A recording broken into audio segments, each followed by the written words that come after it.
Assalamualaikum and good morning to Dr. Nik Hazima and my beloved friends. My name is Ana Nadalestari binti Muhazmi and my matrix number is S66187. The job characteristic model is to provide a conceptual frameworks for designing jobs based on core job characteristics. So here we have 5 core job dimensions. First is skill variety. Second, task identity. Third, task significance. 4, autonomy. And lastly, feedback. Skill variety is the number of skills to perform a job. Task identity is an employee performs a whole identifiable task. So, task significance is an employee perception of importance of the task to others, which is organizations. Autonomy is an employee has chance to make decisions in planning, organizing, and controlling the task performed. And lastly is feedback. So now we jump to second part. Employee growth needs range. Job characteristic model can be combined into motivating potential score. Job characteristic generate higher and more satisfying job performance. And lastly, this show that supportive leadership behaviors improve the job characteristic of R&D professionals. Actually, my topic have a 3 big point. So the point is job rotation. Number 1, number 2 is job enrichment, and the last point is relational job design. The definition of job rotation is the systematic movement of employees from one job to others, wanting the organization to achieve various human results, objectives such as orienting new employees, training employees in changing career development, and preventing job boredom or burnout. Job rotation have an objective. He has 6 objectives. And number 1 is reducing monotony of jobs. Number 2 is succession planning. Number 3 is creating right employees job fit. Number 4 is exposing workers to all verticals of the company. Number 5 is testing employee skill and competencies. And the last objective is developing a wider range of work experience. So job rotation is have pro and cons. So strength, he has strength and weakness. So the strength, the point of strength is reduce boredom and increase motivation, such as an employee will feel bored from working for a long time in one department. So when his job rotation is done, it will reduce the boredom of the employee who work because they have learned new department and new skill in additional to increasing the motivation of employee to continue working and achieve the organization goal. Secondly, the second point is help employee better understand their work contribution. I think of course help employee better understand their work contribution. So the weakness, his opponent is weakness. So the point of number 1 of weakness is create disruption and reduce efficiency. Such as an example, I can give it if a person enter a new department, I will effort efficiency and cost disruption. Like for example, I work at McDonald's, and I from the drive-through department was changed to the department making water like is Meat Cafe. I will be exposed to new things and I will make water slowly. So that is what I call reducing efficiency and further causing disruption. If the order received is so many and made by new employees. So the second point is required extra time for supervisor to training employees in new department. For example, I can give my life from the drive-through department to chicken cooking department. So I need to learn about the procedure to force the chicken, how to add it to the chicken flour, how to mix the chicken in the flour, that is be crispy and so on. Because of that, is need time and training made by the supervisor to the new employees in the new department. The second point is job enrichment. Job enrichment is by Frederick Herzberg, 1950, and it has two factors theory. Job enrichment is a strategy used to motivate employees by giving them increased responsibility and variety in their jobs. The idea is to allow employees to have more control over their work. Job enrichment also increase the high level responsibility to increase intrinsic motivation, such as, for my example, a supervisor or manager need to always give autism and motivation to employees so that employees are always happy to work and can achieve high profit and additional to achieving the organization goal. Like when I work at McDonald's, our motivation, our autism always feel because tired and crowded customers so on. So our managers now help us and makes job like to relieve our stress. So our motivation increase again, and for a movement, the McDonald's give reward like bonus and so on lah. Adding another layers of responsibility and meaning and be effective at reducing turnover. It can retain employees in the long term. The last of the big point is relational job design. Relational job design is the process of specifying the duties and responsibilities that will be included in employees' roles. Human resource (HR) managers aim is to design work duties specific to the individual so that it's allow the employees to maximize their performance and stay engaged and motivated.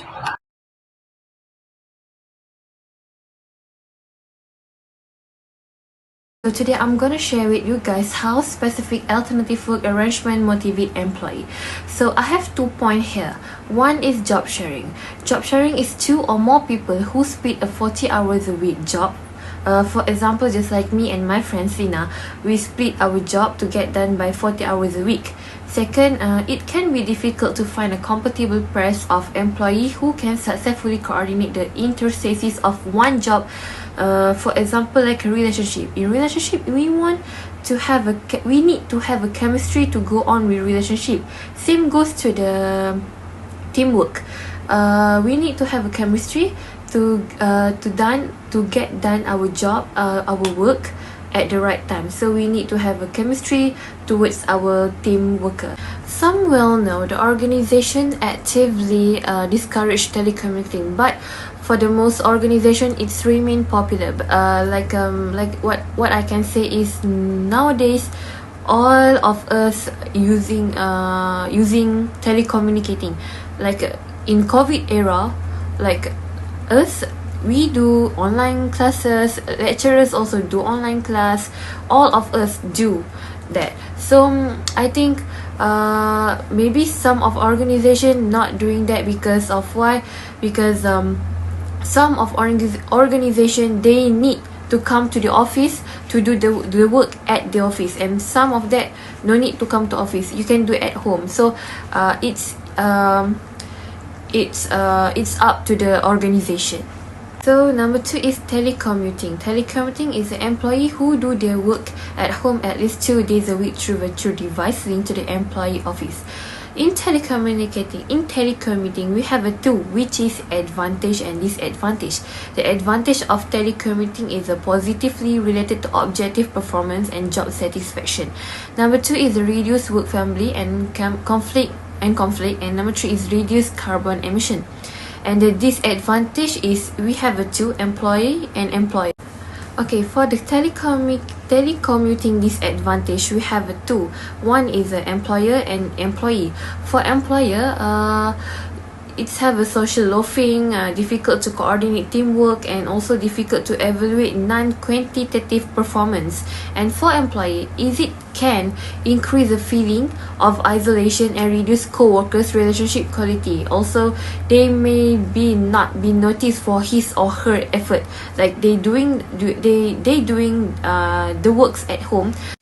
So like I said before, our bosses, our boss, our leader cannot see. When we do our work at home, our leader cannot see how much effort we put to do the work. So that was the disadvantage of telecommuting when we do the work at home. So when we do work at the office, our leader, our boss can look, this girl put so much effort to do this thing, so we need to give her something like that or something like that. So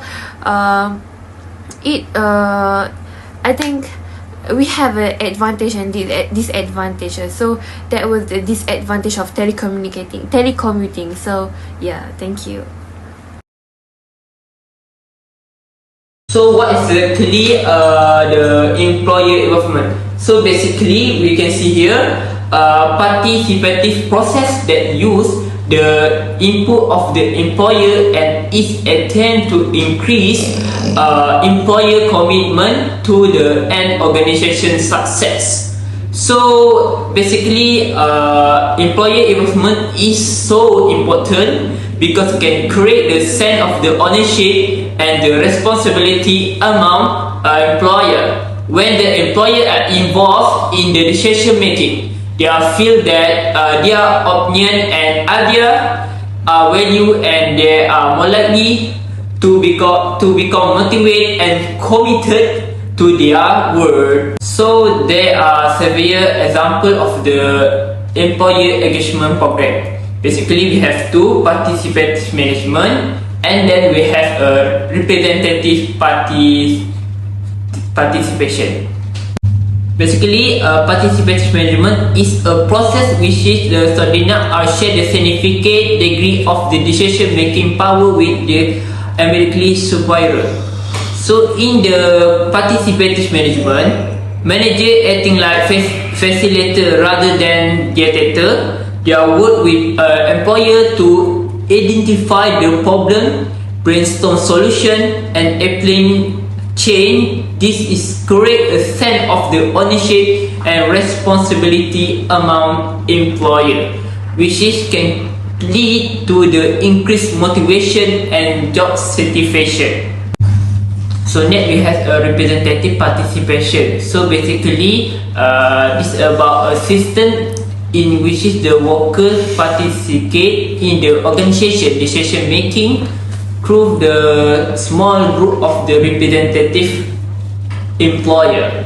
So representative participation ensure the employer have the voice in decision making process without requiring the participation of all employer. So the representative are responsible for the communication, the view and concern of their colleagues to management and advocating for their interests. So in conclusion, employer involvement is about giving the employer a say in the decision making that affect their work, and the organization are world to by involving the employer in the decision making process. Organization can create more engagement and motivate workforce that are committed to the achieving the company goal.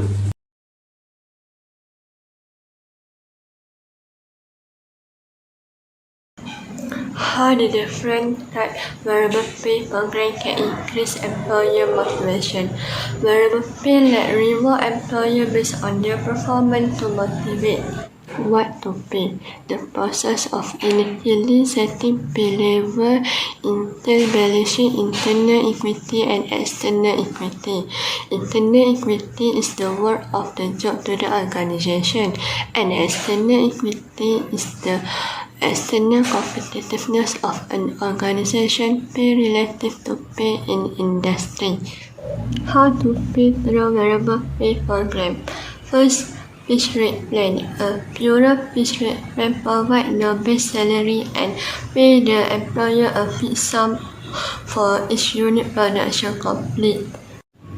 2. Merit-based pay. Allow the employer to different pay based on performance rating. 3. Bonus. An annual bonus is a significant component of total compensation for many jobs. 4. Profit sharing plan. Organization-wide program describe compensation for some established formula designed around company profitability. And the last one is employer stock ownership plan. A company established benefit plan which the employer acquires stock often at the below market price as a part of their benefit.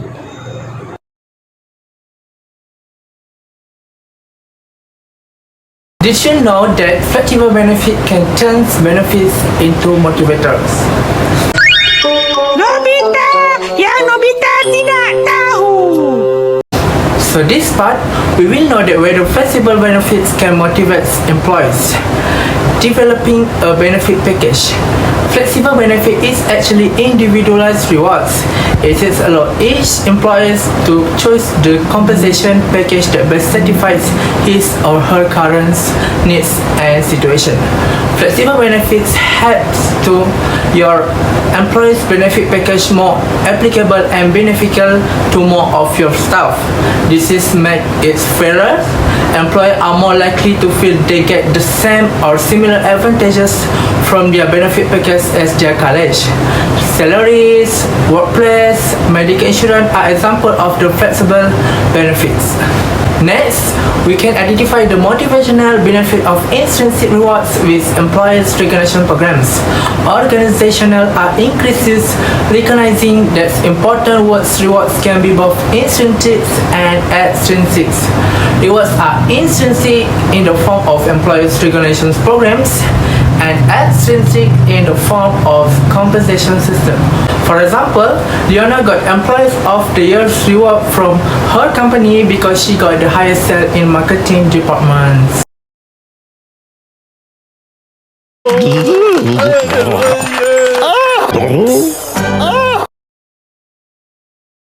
Rewards are positive outcomes that are earned as a result of an employee's performance. When it comes to motivation, there are two basic types: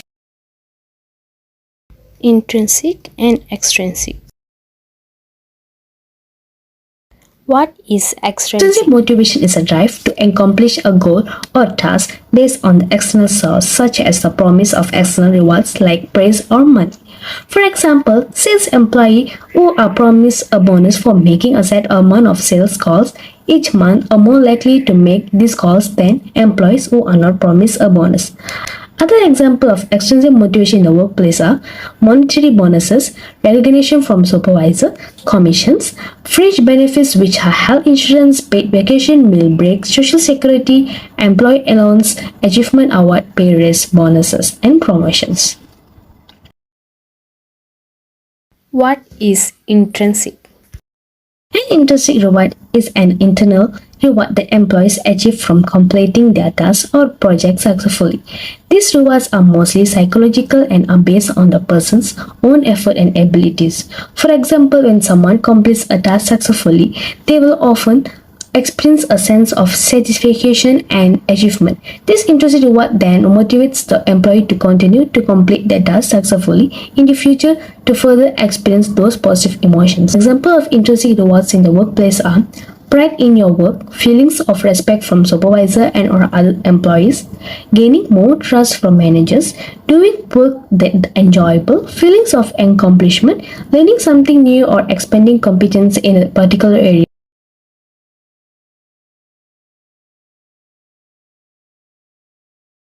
Motivational benefits of intrinsic rewards: increased employee engagement,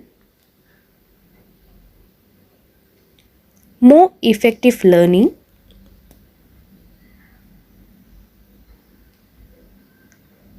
a higher level of overall job satisfaction, an increased level of commitment to the company, reduce labor cost, and higher levels of creativity and innovation.